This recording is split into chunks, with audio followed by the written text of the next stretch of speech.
Olá, internautas Infra. Hoje a gente vai trazer aqui um amigo, eu posso chamar de amigo, uma pessoa muito especial, pelo qual eu tenho uma grande admiração. A gente está falando com o Lincoln Aragone Gomes. O Lincoln hoje, ele é gerente de Facilities e Properties no Hospital Israelita Albert Einstein e também ele é o responsável aqui no Brasil, ele lidera o grupo de Facilities Hospitalar, que é o braço da área de saúde, né, do International Facility Management Association, que é o IFMA. Lincoln, seja muito bem-vindo, é uma alegria tê-lo aqui com a gente, e queria que você contasse aí, abrisse o seu coração para a gente, como é que foi você organizar todo o hospital, né, quando a gente fala em termos de facilities e properties, para atender toda essa demanda que a gente teve aí nos últimos 90 dias. Muito bem, Léa, primeiro, muito obrigado pelo convite. É sempre um prazer enorme participar de tudo que você organiza, onde você encosta a mão é sucesso, né? Acho que a nossa amizade, inclusive, se construiu nessa base, né? Então, primeiro de tudo, parabéns pela iniciativa, né? Acho que você também teve que se reinventar neste momento, né? Como você sempre foi a pessoa que puxou a locomotiva de facilities no Brasil como um todo, agora tentando encontrar novas formas de manter esse ritmo, né? Então, Isso mesmo. parabéns e conte com o Grupo Facilities Hospitalar. A gente quer sempre ver esse mercado crescer e amadurecer. Legal. Bom, vocês imaginam que o desafio aqui não foi dos menores, né? A gente teve um desafio enorme logo no início, né, que disparou a pandemia, onde nós tivemos que reformular todo o hospital, né? O Einstein do Morumbi, ele é um complexo de mais de 220 mil metros quadrados, passam por aqui 6 milhões de pessoas por ano, e além disso o Einstein também tem unidades satélites, né, de medicina diagnóstica, então a gente teve que rapidamente ali encontrar um caminho de como a gente reformula, né. Sim. O que deu um ponto de um pouco mais de tranquilidade para a gente é que o Einstein tem uma estrutura muito bem formatada de governança, né, e nós tínhamos, inclusive, planos de contingência ou de catástrofe já desenhados, onde se ativam squads de trabalho, então, você está no meio de uma crise de algo não tão previsto, mas tem um planejamento prévio de como se comportar neste momento. Então, isso foi bom, nos deu um bom direcionamento, principalmente pela alta liderança. Então, a gente conseguiu tomar decisões rápidas do que fazer, de como adaptar cada um dos espaços. Mas quando se fala de adequação, principalmente de infraestrutura, né, nós tivemos adequações assim, grandes para se fazer. Acho que nós tivemos 3 semanas a um mês, mais ou menos, quando se projetava a curva de crescimento da pandemia, né, em São Paulo, e a gente conseguiu fazer isso bem, né, adaptamos não só o Hospital do Morumbi, mas o Einstein também administra hospitais públicos, né, então a gente conseguiu rapidamente adaptar esses hospitais. O fenômeno interessante que aconteceu foi o desejo do mercado, de forma geral, de ajudar.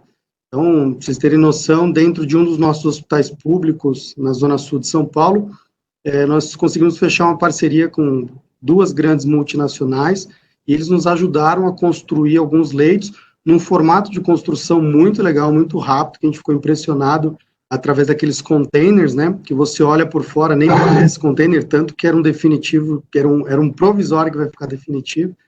Então, isso ajudou bastante, né, a gente viu o mercado, de forma geral, solidarizando. E, além disso, a gente também montou um hospital de campanha. O hospital de campanha do Pacaembu é gerenciado pelo Einstein. Você imagina a gente construir um hospital, né, não só a estrutura, que eu acho que isso, obviamente, foi difícil, mas foi em parceria com os órgãos públicos, então boa parte foi feita por eles, mas o maior desafio era como você constrói os processos de um hospital em semanas, né? E foi isso que foi realizado lá, e o hospital de campanha está funcionando ainda. Para a gente é até um motivo de orgulho, porque nós comemoramos, inclusive na semana passada, o número de 1.000 altas, né? Frente a um número muito baixo de óbitos, até porque lá também é um local de transição, não é um local de atendimento intensivo, mas é uma área que, para a gente, foi muito gratificante também de conseguir cuidar, ver as pessoas que chegam lá, que são pessoas com dificuldade de acesso ao sistema de saúde, e a gente pôde, de certa forma, contribuir. Então, além do desafio como profissional, existe algo muito gratificante, que é você saber que trabalha numa empresa, que essa empresa está contribuindo para a saúde populacional, né?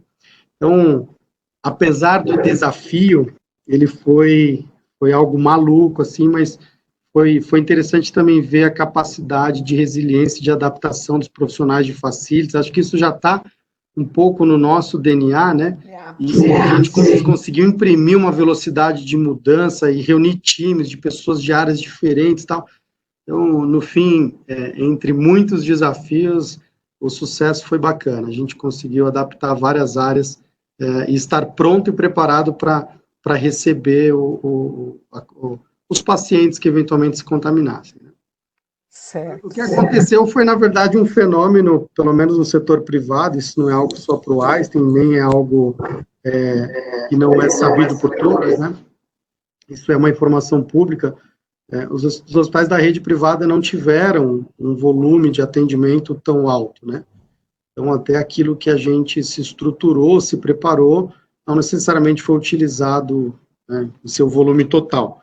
Diferente do público, né, os hospitais públicos que o Einstein administra, esse sim, a gente teve um volume grande de acesso, mas todos muito bem controlados, né. Então, a implantação foi algo interessante, desafiador, e que a gente conseguiu dar fim. Falou, pô, finalizamos essa etapa, a missão... Vocês fizeram todo esse trabalho, e agora, assim, como é que está a acomodação da operação, né, nos projetos que vocês administram aí na frente hospitalar? Eu diria que talvez esse é o mais desafiador, né, porque o que a gente teve que adequar tinha um plano muito bem estruturado do que a instituição esperava e o qual era entregável para isso, né. O mais difícil, Léo, eu diria que está sendo a acomodação das operações à medida que as informações mudam o tempo todo, né? Aumentou o número de contaminados, diminuiu. O governo fala que vai liberar, depois o governo recua. Aperta o isolamento, afrouxa o isolamento. Então, e que não é uma situação, obviamente, que afeta só o hospital, né? Isso afeta a sociedade de forma geral. Mas isso refez, nós temos que redesenhar todas as nossas práticas de trabalho, né? Por sermos um hospital, a gente não parou em momento algum, então a gente teve que redesenhar a forma de liderar as pessoas, a forma de acompanhar o trabalho deles, até numa passagem de plantão de uma equipe de limpeza, por exemplo, que anteriormente a gente se unia ali cerca de 60, 70 profissionais ao mesmo tempo, era até um momento de confraternização, isso tudo teve que acabar, né? Teve que reaprender a fazer como que a gente passa um plantão, como que a gente dá diretrizes, como a gente treina, como a gente capacita as pessoas. Então, e foi tudo muito rápido, assim, né? Algo que você tem que se adaptar, senão, né, os funcionários começam a se contaminar. Felizmente, nós tivemos, certamente, um número grande de pessoas infectadas, até hoje, graças a Deus, nenhuma fatalidade, mas é algo que a gente vem acompanhando muito de perto, e eu diria que talvez esse seja o fator de maior relevância, porque em facilities nossa matéria-prima são pessoas, então a gente tem que ter o cuidado especial e devido com essas pessoas que continuaram linha de frente, né? Além do médico, do enfermeiro, quem manobra o carro do cliente que chegou, quem limpa o leito que o cliente usou, né? Então, a nossa área de facilities, nesse momento, ela é fundamental, até para evitar que a pandemia piore ainda mais, né? Só que como que a gente refaz todos esses processos, como a gente refaz todos esses protocolos? Então, eu diria para você, assim, que nós já mudamos muita coisa, os processos de estacionamento dos manobristas, então, foi algo... Eu acho que no primeiro mês e meio, a gente, cada dia mudava uma coisa, né?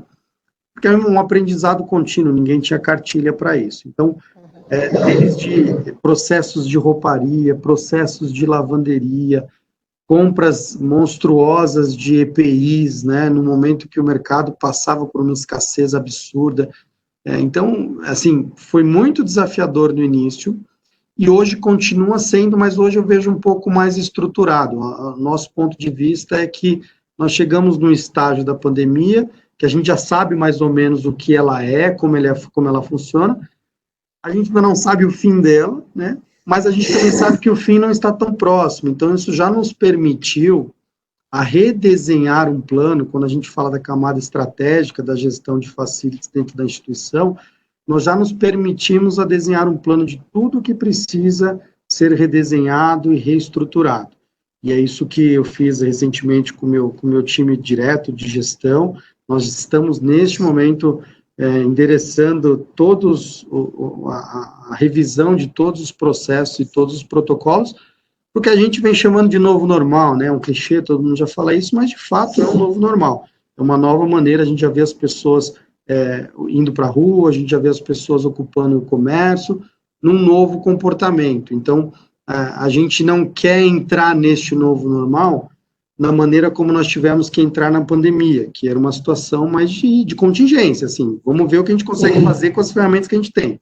Para o novo normal, a gente entende que não precisa disso, que dá para a gente se planejar melhor. Então, a gente está hoje exatamente nessa fase de planejar como que a gente muda todos os processos e protocolos de toda a gerência de facilities.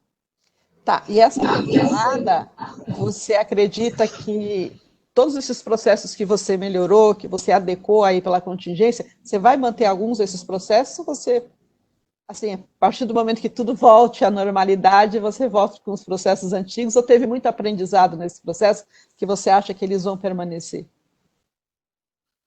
Aqui a gente costuma dividir essas respostas em duas frentes. A primeira frente é o apoio à área assistencial, o hospital, a unidade de medicina diagnóstica, aquela que o cliente está vindo. E essa eu diria que a gente já rodou bastante quilometragem, mesmo que num curto espaço de tempo, aí já ganhamos bastante experiência. E a segunda frente são as áreas administrativas, né? O Einstein tem cerca de 3.000 colaboradores que são focados em áreas administrativas, que hoje, como a maioria das empresas, está no home office compulsório, né? A gente precisa agora trazê-los de volta para as empresas, trazê-los de volta para o trabalho, e certamente isso vai ser num novo formato. Mas, dando a resposta, olhando primeiro esse viés do apoio assistencial, tem muita coisa que a gente aprendeu, muita coisa que a gente mudou, coisas que nós mudamos que vão permanecer, mas coisas que estão em excesso no nível de zelo, que custa muito para essa estrutura, e que a gente precisa rapidamente tirar essas práticas, né? Porque o nosso foco em facility sempre é entregar o melhor serviço no menor custo. Então, a gente precisa encontrar meios de entregar um serviço de qualidade, que tenha principalmente o foco na saúde e segurança, tanto do colaborador quanto do cliente, mas que não tenha um custo excessivo. Então, a gente já vem ponderando um pouco isso. E a gente também viu muitas coisas, né, que na tentativa de ajudar, de achar soluções, a gente viu muitas empresas sugerindo muitas coisas que até o nosso controle de infecção ajudava a gente a validar e falava, gente, ó, isso não é muito resolutivo, é mais uma coisa que você vai criar e que, infelizmente, só vai te dar trabalho para gerenciar e não traz o resultado esperado. Então, tem coisa que a gente já fez, tem coisa que a gente já deixou de fazer, então, ainda estamos nesse momento de pegar novas informações, novas soluções de mercado e ver o que se aplica, né? A gente tem falado bastante sobre a utilização da UV nos processos de desinfecção de ambientes, que é um sistema esse, sim, muito eficaz, mas ainda tem pouca pesquisa que ajuda a comprovar as demais iniciativas. Um lado bom de se trabalhar dentro do hospital é que a gente tem um time de especialistas, equipe de epidemiologistas, que nos ajudam num time de trabalho multidisciplinar para olhar essas iniciativas, né? Então, eu diria que para a frente assistencial estamos mais avançados. E para a frente administrativa, hoje talvez o nosso maior foco, né? A gente entende que as pessoas estão em casa trabalhando e, de certa forma, encontraram um meio de aderir uma produtividade, mas como foi tudo muito não planejado, a gente enfrentou uma série de dificuldades, como a maioria dos colegas de mercado que eu tenho conversado, que é o colaborador não ter estrutura, o colaborador não ter Wi-Fi, o colaborador não ter notebook. Então, todas essas dificuldades, né, a gente, aqui no Einstein, pela robustez e pela estrutura, a gente rapidamente conseguiu vencer isso, né? Diria para vocês que hoje todos os colaboradores estão em casa com uma boa condição de trabalho. Só que a gente entende ainda que não é a condição adequada, não é a condição ideal. É uma condição que, para contingência, ela é aceitável. Para ter uma perenidade maior, a gente certamente precisa revisitar. E essa, sim, Léa, eu acho que foi o que causou uma grande ruptura, uma grande mudança que essa sim vai mudar o comportamento dos profissionais no mercado. Então, as pessoas vão aderir ao home office. A gente fez pesquisa já institucional, a gente sabe que tem gente que odeia, não me fale de home office, né? Principalmente os milênios que estão querendo encontrar uma namorada na empresa, um namorado na empresa, né? Isso é muito interessante, mas tem muita gente que gostou demais, adaptou a vida, né? Então, a gente está nesse momento fazendo estudos, né? A gente, inclusive, pegou uma das grandes empresas de mercado para nos apoiar nesse trabalho, e nós estamos fazendo estudos para entender, assim, como que a gente volta para este novo normal, aderindo um pouco mais ao home office, aderindo um pouco mais aos trabalhos colaborativos, mas, ao mesmo tempo, também repensando num novo escritório que tem um distanciamento melhor, um distanciamento maior, e como eu falei há pouco tempo atrás, a gente ainda não sabe o fim desse negócio, né? Onde nós estamos ainda em riscos de contaminação, mas a gente também não pode ficar mais 1 ano, mais 2 anos nessa situação. Então, a gente precisa programar o que nós estamos chamando aqui nós de uma retomada gradual, uma retomada que seja segura, que garanta que os colaboradores não estarão expostos, né? E para isso vem todo um redesenho de calendário de ocupação dos espaços, reformular os sites, né? Os andares. Nós temos um prédio na Faria Lima que ele é um prédio de 8 andares totalmente tomado por colaboradores administrativos, então, que tinham uma característica de ocupação, tinha uma dinâmica de vida, e agora a gente precisa, de certa forma, reformular, além do que é uma característica da maioria dos hospitais, são aquelas casinhas que a gente vai comprando em volta do hospital, transformando aquilo num administrativo, né? Que são lugares que têm menos condição ainda de você adaptar para um distanciamento maior. Então, a gente está agora debruçado nesse projeto grande, não só da área de facilities, mas todas as outras áreas institucionais, TI, RH, controle de infecção, saúde e segurança do colaborador, tem um grande time multidisciplinar trabalhando nisso, para que, em breve, a gente ainda não tem uma data, né, mas a gente também não acredita que em 2 meses isso aconteça, mas para que em breve a gente tenha escritórios adaptados, escritórios adequados, com manuais de OIM revisados, né, equipe de higienização treinada, equipe de manutenção treinada, e que a gente consiga fazer um change management com esses colaboradores que vão ocupar esse novo espaço, para que eles também saibam o comportamento que eles têm que ter a partir deste momento no novo espaço, né. É um processo longo, complexo, que requer muito estudo, mas que às vezes a gente também vai ter que tomar algumas decisões que lá na frente talvez a gente tenha que rever, porque é o tal do cenário VUCA, né? A gente não consegue rever tudo e não tem resposta. Eu queria te fazer uma outra pergunta, né? Assim, como você está liderando esse grupo de facilities hospitalar, né, que é o braço do IFMA aqui no Brasil, como é que esse grupo interagiu muito com vocês, né? Esse grupo se integrou bastante aí nesse momento, que vocês trocaram muitas experiências. Queria que você falasse um pouquinho do grupo, até para os nossos internautas, que não são todos que conhecem. Ah, legal. O grupo Facilities Hospitalar, ele fez 1 ano e meio. Nós criamos o grupo Facilities Hospitalar no final de 2018. Como você comentou no início, ele é um braço do IFMA aqui no Brasil, no pilar de Healthcare. E nós criamos esse grupo, e ele hoje é formatado por cerca de 350 profissionais, gestores de serviços na área da saúde, e quando eu digo ser gestor de serviços é porque o mercado da saúde ainda, hoje já amadureceu um pouco mais, mas ainda não é um mercado que fala tanto de facilities, né? Então você fala de serviços gerais, você fala de governança, você fala de hospitalidade, você tem de hotelaria, né? Você tem outros termos, mas que no fim é o que engloba as atividades de facilities, né? Então, tem gente neste grupo de todo lugar do Brasil, que era uma das expectativas do grupo, que ele não fosse um grupo paulistano, mas que ele fosse um grupo, de fato, de abrangência nacional, e de todo tipo de hospital público, hospital privado, de grande porte, de pequeno porte, que tem recurso, que não tem recurso.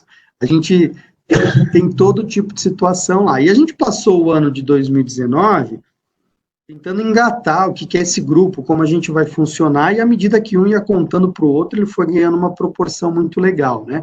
E a nossa ideia era que ele fosse um grupo muito mais online do que um grupo presencial. Então, tem as redes sociais, depois, para quem está assistindo, se tiver curiosidade, entra aí, procura Facilities Hospitalar, tem no Instagram, Facebook, LinkedIn, procura aí que vai ser bacana vocês participarem também.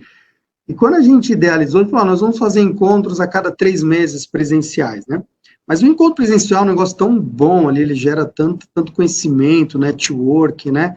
Que a gente tinha combinado que para este ano de 2020 a gente ia intensificar isso. Fizemos o primeiro encontro do ano, acho que lá em fevereiro, se não me falha a memória, foi um encontro muito bacana, passamos toda a agenda, e a gente já fez um encontro híbrido, né? Presencialmente, sendo transmitindo online, e aí depois veio toda essa brincadeira aí que a gente está vivendo. Mas o que foi interessante, Leia? Naquele momento que aconteceu a pandemia, eu cheguei à conclusão assim, falei, minha missão neste grupo já está cumprida. Só o fato da gente ter, ao longo do ano de 2019 inteiro, construído uma grande rede de relacionamento de pessoas de hospitais de todo o Brasil, eu falei, putz, fantástico, missão cumprida. Por quê? O WhatsApp começou a bombar, a gente não conseguia ler o histórico de WhatsApp. E foi assim, eu diria, fundamental, não é só depoimento meu, depoimento de muitos colegas de outros hospitais, foi fundamental para nós sabermos o que fazer num momento como esse. Porque tem gente que estava pesquisando uma tecnologia, outro estava pesquisando outra prática, outro tem uma formação mais farmacêutica, e a gente começou a trocar tanta informação naquele grupo que foi muito legal. Inclusive, teve um dos encontros que nós fizemos, nesse modelo de live aqui, que foi logo no começo, né, que a gente colocou alguns profissionais, 3 ou 4 profissionais muito renomados e conhecidos, para fazer uma discussão que o objetivo era durar 1 hora, a gente imaginou que ia entrar 80 pessoas na live, no final entrou mais de 100, o Zoom só tinha capacidade para 100 pessoas, a gente teve que conectar no Instagram automaticamente, o que era para durar 1 hora, ficou quase 1h40, e isso foi muito legal, porque a gente viu a importância de se ter um grupo de facilities que seja focado num determinado nicho, né, que é bastante o que você vem promovendo no mercado, né, de conseguir fazer encontros de shopping, encontros hospitalares, né. E a gente, se ajudou demais nesse período, continua se ajudando, troca de informação de fornecedor de EPI é o que não faltou, e de fornecedor também que não é tão fornecedor, também a gente faz, né.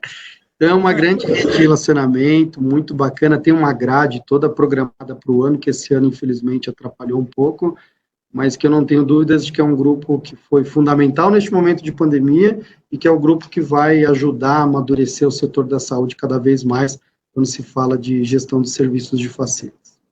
Muito legal. Eu queria saber para a pessoa do Lincoln, qual foi todo o aprendizado que você teve durante esses 90 dias aí, o que isso trouxe de diferente para você, enquanto um profissional aí que está à frente, também é um líder aí da área de facilities, está sempre promovendo a área para o setor, né? Queria saber qual foi o aprendizado disso tudo para você. Primeiro que eu cheguei à conclusão que eu não posso tirar férias. Acho que é a 3ª férias que eu tiro, Leia, e que me dá um problemaço, né? Em outras 2 empresas que eu trabalhava, eu também estava em meio a férias, e deu um problemaço, eu tive que voltar no meio das férias. Dessa vez não foi diferente, eu estava, inclusive, fora do Brasil, assim, eu te conto a história no particular do perrengue que foi, mas, ao mesmo tempo, quando eu estava à distância, vendo tudo isso acontecendo, era um desejo de estar aqui, de ajudar, gente, eu preciso contribuir para esse negócio. Acho que é um pouco do DNA de quem é facility, né? A gente quer estar ali, quer estar presente, quer ajudar a resolver o problema. E quando eu pude retornar, assim, eu acho que tem um peso enorme trabalhar na área da saúde em momentos como esse. A gente vê que a gente está desenhando os processos, como que a gente cuida das pessoas, como que a gente evita que a contaminação se prolifere, trabalhar numa instituição que está preocupada com pesquisa, né? Então, isso começou a trazer, ao mesmo tempo que trazia um peso de como eu resolvo esse negócio, né? Afinal de contas, você como head nessa situação é a pessoa que tem que tomar decisão, que tem que dar direcionamento, e às vezes tem uma cartilhinha debaixo do braço, né? Mas alguém está esperando você tomar essa decisão. Ao mesmo tempo que tinha esse peso dessa tomada de decisão, tinha uma sensação, assim, de gratidão muito boa. Cada pessoa que você via se recuperando, a cada pessoa que você via que se contaminou, mas foi tratada, bem tratada e conseguiu ter alta. Então, isso gerou uma satisfação em excesso. Acho que, não diferente de todos, eu pessoalmente aprendi a valorizar ainda mais coisas que eu já valorizava, eu me considero um cara muito família, assim, eu gosto muito desses momentos, apesar de que nós, facilities, trabalhamos demais, não tenho dúvida disso, mas eu aprendi a dosar isso para ter meu momento bom com a família, com a esposa. Eu tenho 2 filhinhas pequenininhas, que é o momento de crescimento delas. Importante a presença do pai, para mim também é gostoso viver aquilo. Então, só mostrou o quanto pequenas coisas, coisas boas, simples, que nós tínhamos e não dávamos valor, né? O quanto a gente tem cada vez mais valorizar amizades, valorizar os momentos de estarmos juntos, né? Então, para mim, foi inclusive está sendo, aliás, né? Um momento muito bom de reconexão com a minha fé, com aquilo que eu acredito. Eu sou cristão, né? Então eu busco sempre, e acho que isso é muito importante num momento como esse, principalmente você acreditar em algo sobrenatural, né?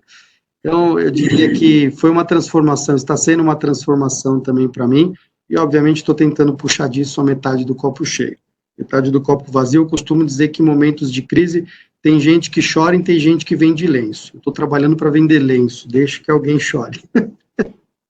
Muito bem. Para finalizar aqui a nossa entrevista, Lincoln, se você tivesse que dar uma mensagem aí para os seus pares, não só da área hospitalar, mas também os seus pares da área de facilities de property, qual seria a sua mensagem para esses profissionais? Porque eu acredito, né, que nossa área ela nunca foi invisível, apesar que muitos profissionais dizem que é uma área invisível, né? Porque, na verdade, é invisível porque tudo está funcionando, né? Mas a gente agora ganhou uma possibilidade de mostrar, na verdade, aí para a governança, né, para a alta direção, realmente a importância do trabalho, da atividade, e eu acredito que a gente ganhou uma certa relevância, e eu queria ouvir se você também concorda com isso. Concordo. Sem sombra de dúvidas.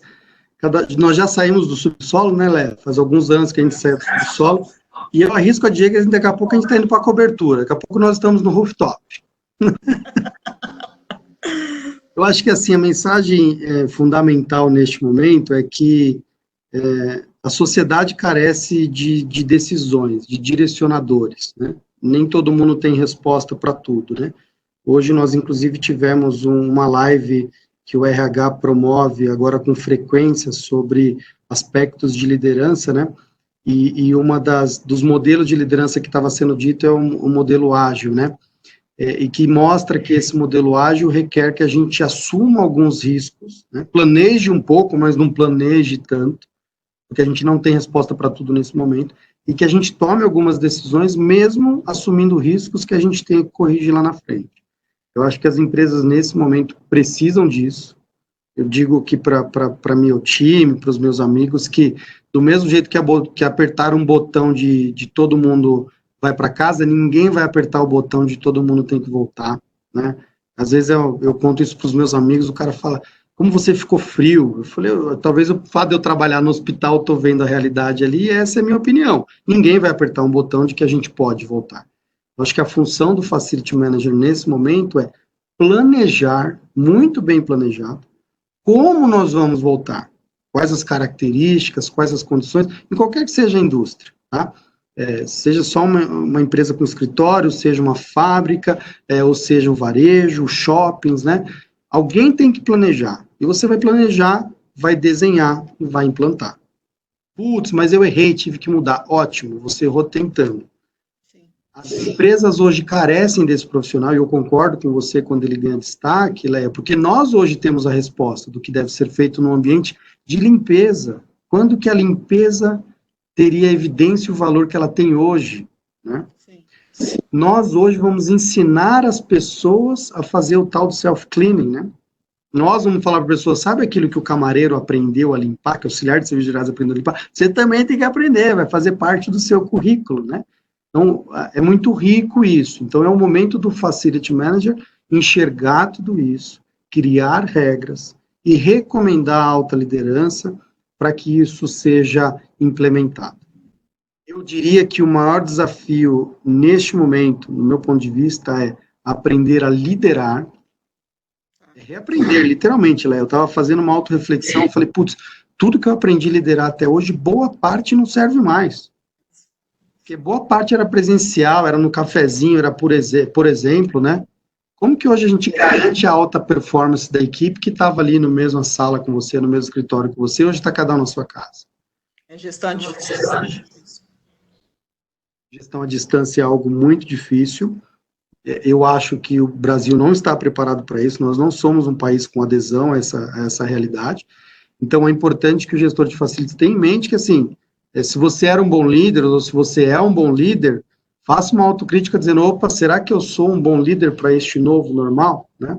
Que você busque informação, já tem bastante conteúdo de mercado disponível para isso, e remodele o seu jeito de liderar e o jeito que o seu time também lidera, porque isso vai ser fundamental para a gente ter uma virada e uma retomada controlada, porque o cenário, a atmosfera, ela leva as pessoas ao caos, né?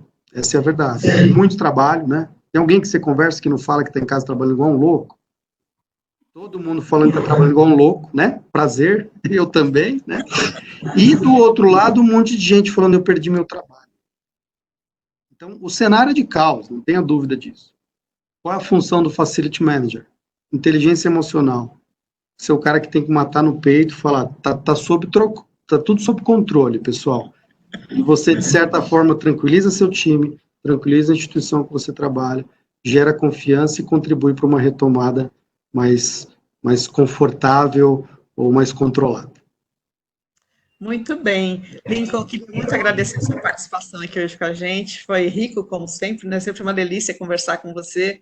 Principalmente você tem essa energia positiva e colaborativa, né? Eu acho que seu jeito de colaborar, ele é realmente fascinante e deixa aí também um carisma, né? E um profissionalismo que você tem aí, que todo mundo que conhece sabe disso.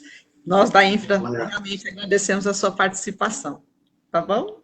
Imagina, mais uma vez eu agradeço, continua aí firme e forte, conta com a gente, a Infra sempre foi a locomotiva de facilities no Brasil, neste momento de você também se reinventar, conta com a gente, não com a gente Lincoln, o grupo Facilities Hospitalar, tenho certeza que eu estou sendo porta-voz de muita gente que eu conheço de mercado, que te admira, te adora, e torce para que você continue dando show aí em tudo que você encosta a mão, e vira um grande case de um business de sucesso. Obrigado mais uma vez. Obrigado. Um beijo enorme para você. Beijo.